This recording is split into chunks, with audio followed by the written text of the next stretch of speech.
Hey everybody, I am Stephanie Feld, and this is 5-minute EMDR refreshers coming to you from my car, which is totally my safe place. So, I was reminded of a question that I had a lot when I was just newly basic trained, and even like new-ish to EMDR, which is, how do I explain EMDR to my clients? So here we are spending a lot of energy, time, money, trying to figure out just how to do EMDR at all. And then you're like, oh shoot, I have to actually like explain this. And I don't know the right way to do it. If you're like me, I'm not super scientific. And so like explaining a really complex thing about our brain and like AIP is just like not at all my skill set or my voice. And so I really struggled with this, and it triggered a lot of imposter syndrome. Like, am I even a good EMDR therapist if I can't even explain it? Like, that seems like pretty foundational. The truth is, you're still a good therapist. Like anything else, it's something to practice. It's something that evolves. You find your voice. There's not one right way to explain EMDR. There are lots of ways. And the best way is whatever resonates with you and with the clients you're working with.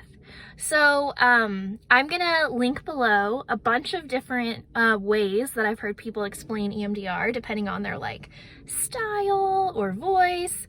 And then I'm gonna share the way that I like to explain it typically.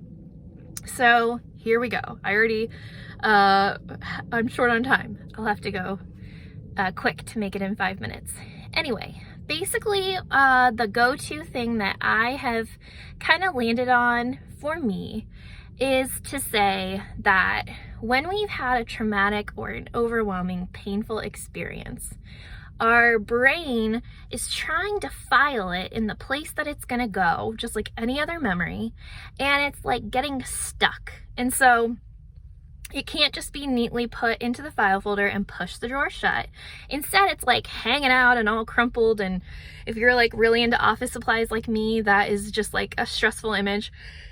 And so it's like open. It's still with you and you're present as you're living. Like if you're experiencing trauma symptoms and issues because of it, it's because it's not where it's supposed to go, like every other memory that you're not reliving on a daily basis. And so what we do is we kind of like open up the file folder, use the bilateral brain stimulation to activate the right and left hemispheres of the brain, and that helps the brain to be able to process and file it where it's supposed to go, so that when you think of it, you still like can recall like X, Y, and Z happened to me, but it's not like the file folder is now closed. You're not like reliving it all the time. And that would be how like a properly stored memory would be, like any other thing that you remember. And similar to that, I really like the idea of digesting. So I'm going to link below. Anna Gomez has some really good explanations for how to share EMDR with kids, but she uses the digestion. Like you're eating, you know, some memories or like some intense experiences, and oop, this one's just a little bit too big to chew. It's getting stuck. And so we're just going to help the brain digest it so it goes where it needs to go, and then you can keep moving on with your life. So I hope that's helpful. There's more details that I go into about window of tolerance and dissociation so that the process is gentle and something they can handle and not causing further harm. So I'll link that video down below as well. But I hope that was helpful. If you have other ways that you like to explain EMDR, you found your voice and you like the way you do it, please comment below so that other people can learn from you and hear that and, you know, kind of try on that hat and say, does this vibe for me?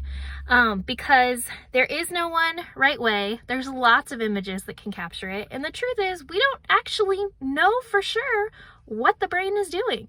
So no pressure to say it the exact right way. I hope that was helpful to you. For more videos, subscribe to 5-Minute EMDR Refreshers. And if you want to go deeper in consultation, check out my website. Take good care. Bye.